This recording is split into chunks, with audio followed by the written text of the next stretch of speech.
Welcome to What's Going On. I'm Robert L. Mentor Jr., host. And I'm Tanisha Baker, the co-host. We'd like to welcome you, our viewing audience, to the award-winning show, What's Going On. And if you missed this show, you can go to the Beck Culture Center, located at 1927 Dandrick Avenue. That's right. Right here in Knoxville, Tennessee, and ask for the award-winning show, What's Going On. And you know, there are a lot of other things at the Beck that they can discover. We do want you to go check out what's going on, but check out some of the other things they have there. They have exhibits, new features, and the bricks. Talk about the bricks? Oh, yeah. What are they called? Memory bricks? The memory bricks, as we call them, but legacy bricks. Legacy bricks. Yes. Work with me. Yeah, and it only costs you $100, and you can have some of your relatives inscribed on it and get placed in the Beck Walk of Fame. Walk of Fame. Yeah. I'm going to do that. Yeah. I'm working on that. And you can get a membership. Yeah, get it laminated, and you might get a discount on some of them rooms up there in case you do. want to jump the broom. You get to have one free meeting a month there. Okay, with your membership. But I'm telling you, once I've gotten back involved there and noticed the features and things, you can go there, utilize their library, computers. It's just a good place, right in the heart of our community. Yeah, and they got Wi-Fi now that I know what it's all about. You know, Mr. Mentor, I don't even know what to say. Are you still using a flip phone? Praise the Lord. Hallelujah. We've been working on it, y'all. But yeah, they got Wi-Fi, and if they're closed, you can pull in. Right. That's what they tell me. Yeah, you can. Yeah, it's free. I know. Oh, okay.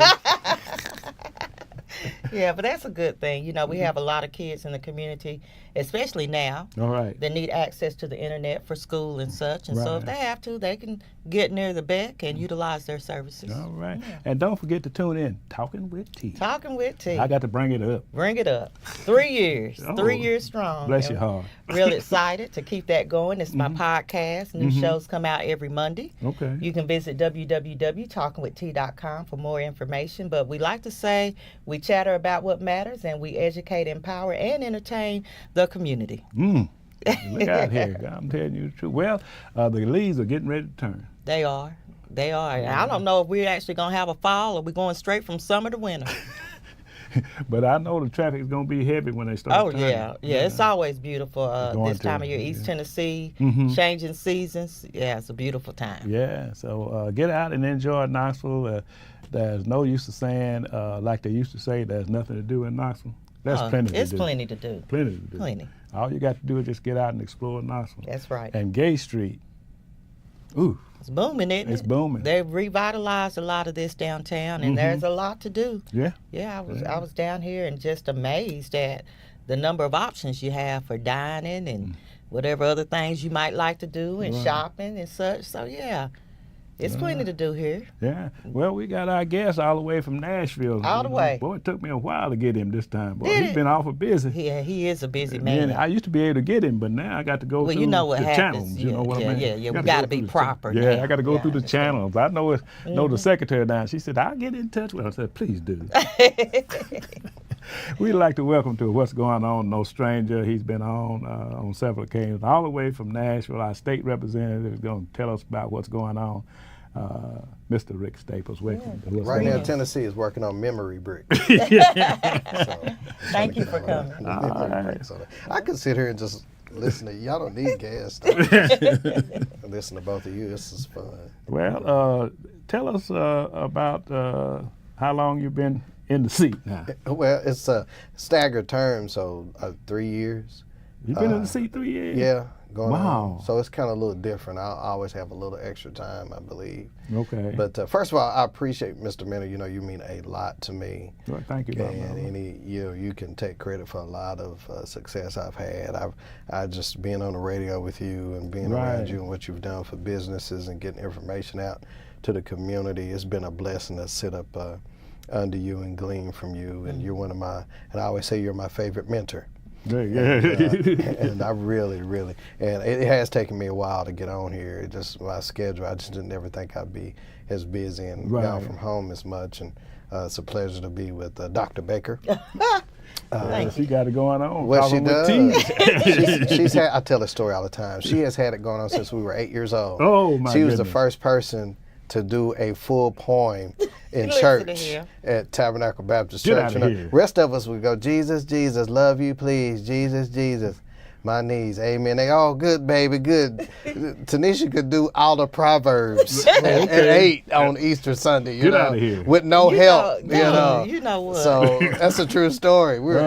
She's just doing the whole thing, so she's always been special. That's my brother. That's my brother right there. You know how your brother exaggerates. No, she could do all the Proverbs. And make my parents mad at me. Boy, you can't do nothing. You should do all the Proverbs.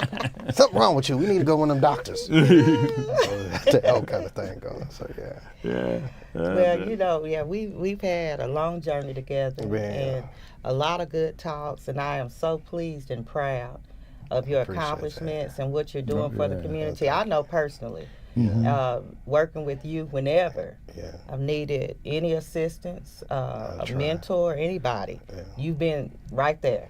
I try my best. You know what I like too, Rick? I don't have to beg. Some people you have to ask them over and over. About 4 or 5 times. But you don't have to do that. I just want to say publicly while I have the mic and that I appreciate you. I try. I know I easy get access. I try to. I get a lot of pulls, and I always tell people sometimes when I'm not, on my phone, I might have like 40-something texts and miss several phone calls and then the emails, and it feels like I'll never catch up. And that's what a full-time, admin working with me. So, but I try my best, and especially when I'm home, I try to get out and do as much as I can when I'm home. So, I also want to thank you for bringing Fort Valley up in here. That stereo sound, I had just sat there and I said, look at it. You like that? Oh yeah. Oh yeah. They really did great, and just shouts out to the administration at Austin East and Tanisha, Dr. Baker here, and Lashinsky Emerson, and just really wanting to make the 50th beautiful. I really appreciate their putting me in a position to where I could help and do that. So that was a great position for me to be in, and they're trusting me that I could help make the 50th special. So I'm very grateful for that. Yeah, I'm glad that they made that announcement. Because I'm just going to be frank. I got tired of everybody taking credit. Did you? Yeah. We know who brought it. We know who brought it. So I was glad when I heard on the PA system Mr. Rick Staples. that our state representative That's right. was the man that killed all the mess. That's right. And that's what I wanted to see, because that lets our general public know that our state representative has his community at heart. That's right. Why would you bring a HBCU up in here? That's to help the school. Right, and expose our kids to what's possible. Yeah. Definitely. And while we talk, tell us a little bit about what it's like being state rep. For me, I'm in a great position to where this position allows me to see where I can be help in a functional, positive way. So I can see the path to help people from the community and those that elected me. I can clearly see that path, and it's allowed me to be me, the type of individual that I am, that really likes to connect people and plug people in with resources, and to try to work out issues instead of getting stuck in the mud on things. And I love coordinating with people and helping people that already have great things going. So I really appreciate being in that. Now, I didn't realize, once again, that I would travel so much and be away from home. Yeah. How often are you gone? How's your time split between home and there? Well, like for instance, I've been here most of October, but then I'll be in Arkansas for a week. And then when I come back, I have to go to Nashville for a week. So sometimes I'm gone like a couple of weeks. At a time. You're right. And then January through May, I'm pretty much gone except for 3 days a week. So, yeah, you're there in Nashville. So I was blessed to actually be in Nashville at your office when you were pretty much, I guess, newly elected then, and you got your first bill passed. I was like, oh, that's my boy. And that was really a blessing. That's by fluke, that you were up there for my first bill. And it's always good to see people from home in Nashville, because if you've ever been there, Nashville is a lot like DC. Right. And it's just sometimes you just get very isolated and insulated. And with the job and the work that it takes being a legislator. So when you see home, especially people you grew up with come, that's really like puts extra wind under your sails. Right. And just by fluke, and it's a blessing, I was able to, they said the other day I had passed more legislation than any other freshman legislator had, and I ended up passing 10 bills this past year. Congratulations. And, yeah, it ain't easy. I know that's right. I know that midnight oil. That lets us know he's down there working. Yeah, he's not down there twiddling his thumbs. Yeah, midnight oil. But so you got anything planned coming up for this next session that you're working on? Yeah, I got a couple of bills that I need to look at trying to get done. That's when during the summers really you really have to work on your stuff and get it right. Okay. I'm gonna try to bring back that the bill, the Juwan Latham Act that increases the penalty if you're found guilty of a drive-by shooting and it ends with the death or bodily harm of a minor. Okay. They had about a $300,000 fiscal note on it, and so they kind of frown on those high notes, especially when you're part of the minority. So I'm working on that. I'm gonna try to put that back out there again. And with the opioid crisis, a lot of family members, aunts, uncles, grandparents having to take care of children, and so there's not. You only get about $75, $100 per kid per month if you're in the kinship care program. That's not enough to feed them, is it? No, that's not enough for gas. Healthcare, right. And to school keep them out supplies. of none of the list goes on. The list goes on. So trying to work on a bill that ties in resources to try to help that the federal government has. So those are two big ones there, and then we're working on to see in a lot of domestic violence situations, women are killed by a firearm, either by a person that's been served with the order of protection and or have served a few days in jail.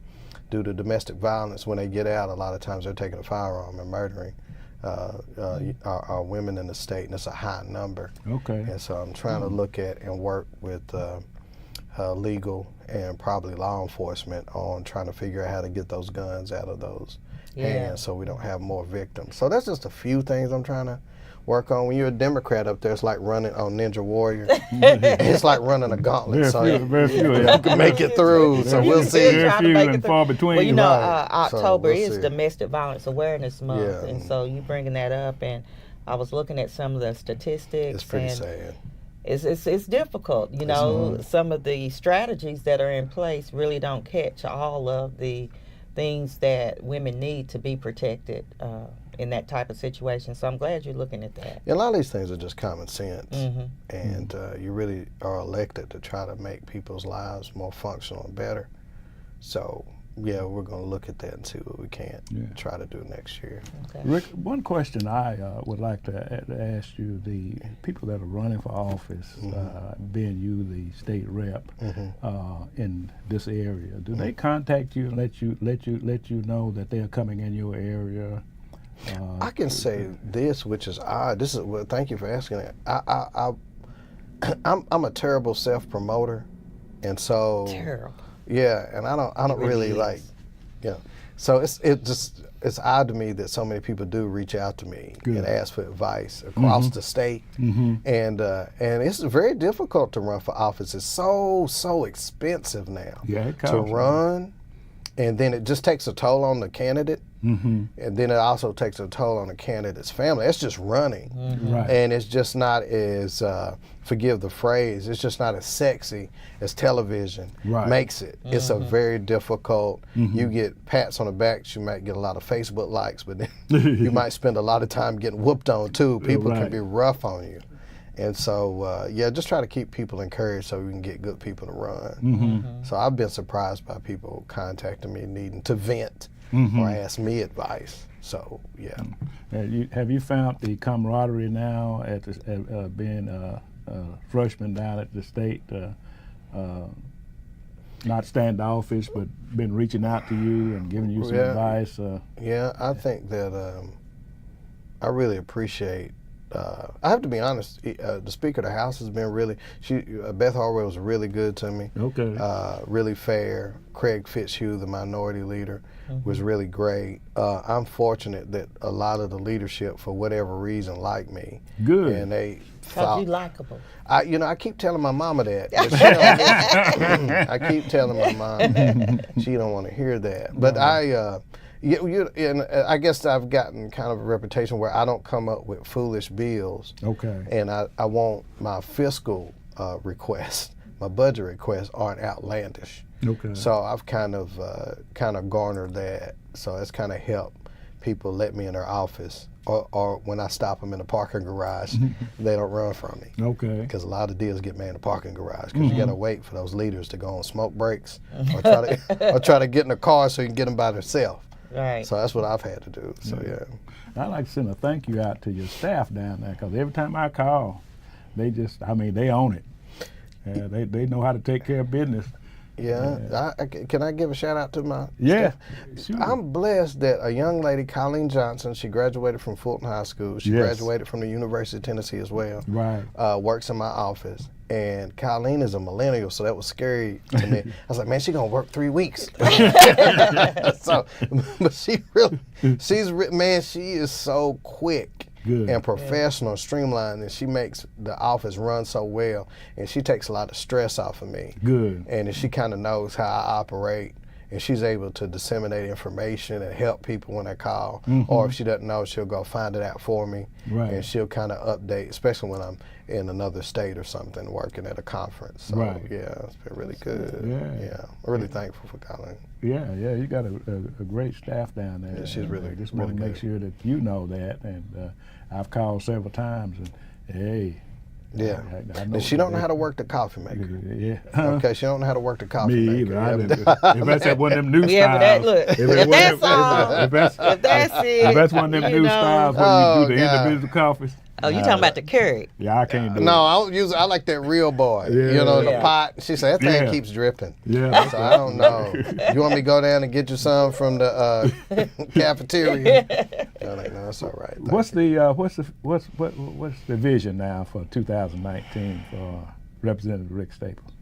Well, listen, it's going to be a really interesting year. We're probably going to have close in the House and the Senate 40 some odd new members maybe, a new governor, new Speaker of the House. So it's just really trying to figure out the lay of the land. My whole deal is Knoxville. I love this city. So I care about Knoxville. They know how I am up there. I'm not going to do anything that's going to hurt Knoxville. She's first in my heart, and I'm talking about the whole of Knoxville. So I always try to take care of home, and that's my goal. If it's gonna hurt home, I can't do it. So I always got Knoxville in my heart and in my mind to make sure she's gonna be okay. I try to take care of my folks and try to figure out a way to do that. So that's always the goal for me, to work in Knoxville and get it done. As a community member, moving forward, is there anything we need to be paying attention to, keep an eye on? Well, yes, just always be diligent in questioning. Even me, those that you've elected. One thing I can say Dr. Harold Middlebrook said is true is I always agitate your elected officials. Don't ever let us get comfortable. Because when you agitate or bring up situations, it allows for you to see as an elected person things you may not see. I know a lot of times, especially when I'm in session, I don't know about issues till they boil over because I'm not here, and then up there running the state takes a lot, especially when the budget comes out. But yeah, you have to have people that are being aware. And then two, get people politically active. 2020 is coming around a corner. So we really need to make sure people are staying active and aware so we can get people to the polls. This year's important, yes. But next year we're electing a city mayor. The year after that is the presidential election. So we can't let people take a nap. Right. Okay. We have to keep people engaged and energized, and most importantly, I would say, please keep your young people encouraged. You don't know who they're going to be, who they're going to turn out to be. If we would go back in time and you would tell our teachers, Tanisha, that I was going to be a lawmaker, they would pass out.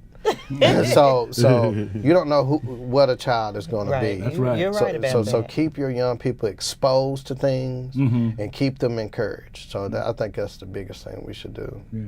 Have you sat down with the group? I know Tanisha brought young Mr. Skinner on, that young group that's trying to correlate our youth into registering and getting out to vote. Calvin Skinner. Calvin, have you sat down with them guys and try to give them some I've sat down and listened to those guys. I think Calvin Skinner seriously may be a genius. Like really, he's very talented. He has strong intelligence, and I think he's worth investing in and listening to, and somebody should really help him along the way and give him some guidance. That young preacher is really got it. I think him. so as well. He's like going to him. start doing a segment on Talking with T. Yeah, and he like you said, he has a lot of information to share. He's very articulate. I like what he's about. I do too. Yeah. I do too. It's I know good when to he see was that on coming. the show, I couldn't even ask no question. I just sit here and listen, and I was just amazed at him even thinking about coming back here and trying to correlate this youth movement to get out there and vote and be conscious of the city. Because we only got one representative on the county commission, one representative on the school board, one representative on city council, and look like now they're spreading out. They might not be winning, but it's a start. But they have already started this movement. Yeah, and be diligent in what the time people give you. I'm working really hard. Like I said, I can see the path being a state representative, and I'd like to have a few more years at trying, because there's a lot of work to be done. So I know it's going to take me a while to make a dent. Right. But I know people give me 2 years every election to do right by them. So with those 2 years, I just try to do the best I can. I don't think about doing stuff just to get reelected. I think about people that are giving me 2 years to do right by them, and just do right by the folks with the time they've given you. And then if you want to run again and see if they'll elect you. But don't just do things to get reelected. Do things to change people's lives for the better. Yeah. Well, I noticed that you've been moving and shaking, because every time I send them emails, you in the paper on leadership. Then you took that trip to go to school. Yeah. What was that, up in Virginia? I got a couple of years ago. Yeah, I got selected for this. I remember that. Emerging national leaders. Yeah, national leaders. And I thought I was being punked. And so, they Darden School of Law in Virginia. So we sent up there, and one of the young ladies she may be a congressman from that class. She won the primary in South Carolina, and Katie Arrington. Okay. And Katie's a friend of mine. Katie's a Republican. I really, that has nothing to do with it. But Katie took on an incumbent Republican, and we were that's a kind of a fellowship deal, and so we were in Los Angeles a couple of years ago as well. And she said, "Rick, I'm gonna run for Congress," and I'll be doggone. And it's looking like the last projection looks like Katie is going to be in Congress come January. So I was like, wow, that is real. They said emerging national leaders. I said, they meant it. So I just was happy. So from that, I didn't think that I ended up being selected for a Southern leadership cohort. Right. But I'm also in leadership Knoxville right now. So there's no way I thought that I would be in 2 leadership programs in the same year. I sure enough don't deserve it. Yeah. Well, I don't even know how I got there. That's heavy. So I think that they were just looking for, you got to have that little bell curve. So they needed somebody in there that was low in the curve to make the other ones look good. So I mean, that was low end. I was shocked when the picture showed up in leadership, because I thought you had already been through it. No. A while back, and I said, I thought he had been through it. And I said, no, he hadn't been through it. No, so I didn't see that coming, and I didn't see this Southern leadership deal coming. So I'm going backwards. I've gone from national to Southern region to local. So I'm doing everything backwards. So what's next? It's a lot of preparation. Well, yeah. So Tanisha, what's next? We're gonna see about trying to get an HBCU at Austin East next year. So we teach these kids about HBCUs so they know it's more than TSU. Okay. And after that, it's just me minding my business, trying to be a good legislator. I don't really. And then just try to do that. That's a lot of work. I'm kind of I'm not a good projector, so I don't know. All right. I'm just good at doing this. Well, we appreciate how the many dedication. How many miles you put on that car of yours going up and down? I already done killed one. Oh, okay. I was just checking. Right, I did. I killed I love that old girl. I had a nice little 200, boy. That road killed her. Up and down that road. Right. So I had to come back. I went American though. I had to come back with a Ford, baby. Oh, okay. That lower lumbar, Mr. Mentor, you got to get back support. Yeah, Right. Okay. So I put some miles on the car. That's my office. Mm-hmm. Because either I'm traveling the city, going to a lot of meetings, right, and or I'm on the road. So the car is my life, really. So the car and my phone. Those are my offices. So yeah. How many times have you been to meet with the folks down in Memphis? That seemed to be the hotbed that makes the decision. I try not to bring up my Memphis guy. Okay. I try not to. No, obviously, we have to talk a lot. So yeah, I've had to be in Memphis already this year. Right. And I think I have to go back before Christmas. Mm-hmm. I think, yeah. So I got to go back for some stuff before, Right. So it's amazing. Sometimes when I look at my mind and my calendar, I was like, when I did that, I was thinking, I'm just getting back from somewhere, and then I got to go to Memphis before Christmas. So yeah, I can't wait to Christmas. I feel you. Is that a break for you? Heck yeah, it is. How long do you get? 2 days. Oh, So, but that's going to be a sweet 2 days. I thought it was going to be maybe a week, 2 weeks. No, it's going to be a sweet 2 days Sweet too, 2 days. boy. Yeah. Yeah, Right. we got a couple of minutes, Representative. We want to give you this opportunity to speak to our viewing audience, whatever you want to tell them. I want to share this with you, especially to African Americans in Knoxville. Support one another's dreams, because surely you may have a dream. Somebody you love has a dream, and when you support others' dreams and help them achieve their goals, you'll be blessed with your dream and your goal, or whomever you're close to. I got a chance to go to this first annual Beautician and Barbers Gala, and going back to slavery, a barber was the only position you could have to where you could make money and own property. Right. So much so that you could travel abroad with your slave owner. And there's stories about in Europe, people thought the slave was the master and the slave owner was the servant because they were so well kept. So barbers and beauticians, for instance, have been pillars of the community. Right. And so I was thinking, like, man, if somebody could just sew in, if we could just break down and just start sewing into each other's dreams and goals and just start supporting each other. Because people don't realize East Tennessee's history for blacks, once again, sir, going back to slavery, Tanisha, we led the way in East Tennessee. That's why Knoxville was the first capital of Tennessee. Right. It was the most progressive. And the first school, collegiate university to allow for blacks was Maryville College. Right. And people poured into there. Right. And they went across the state teaching slaves and other people. So Knoxville's lineage is growth, productivity, and supporting one another. What I would say to the audience, let's go back to our heritage. And start taking care of each other, better care of each other, and get some things done. That would be my message. Okay, so that's good. That's well, good. I know we still got a few more minutes. I got some more questions to ask. That's good stuff. Ask me. I'm right here. You talking about you already done you can mentioned- only you said a few more. Yeah. You can ask a couple more. Yeah, I'm gonna ask one more. You said you All right. planning on he done let the cat out the bag. Yeah, he That's did. About bringing another HBCU up in here next year. You're right. We appreciate that. We're gonna try. We not got gonna anybody let in mind?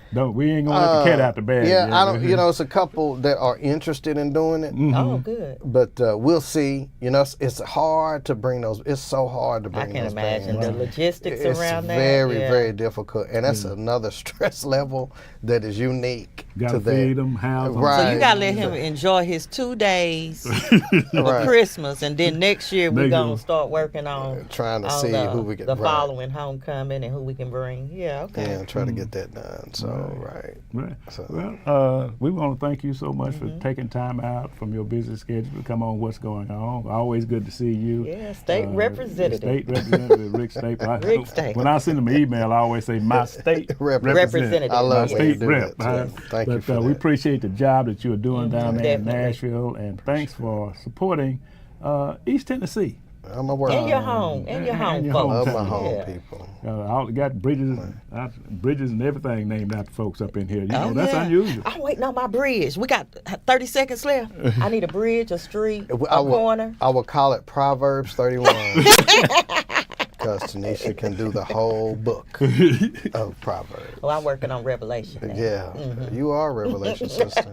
Talking with T. All Yeah, right. thank you. So much for coming on. Thank you, sir. And Thanks we for wish having you me. well, and we want you to get down there for another turn. Yes, sir. We're going to talk about Yeah, one we more gon' turn. we Yes, one sir. more turn. One Yes, more sir. turn. Yes, sir. Yeah, then we'll talk about another turn. And after then that. we'll that. yeah. He already told us take it one at a time. time. All Yeah, right, okay. yeah. We'll do that. All right.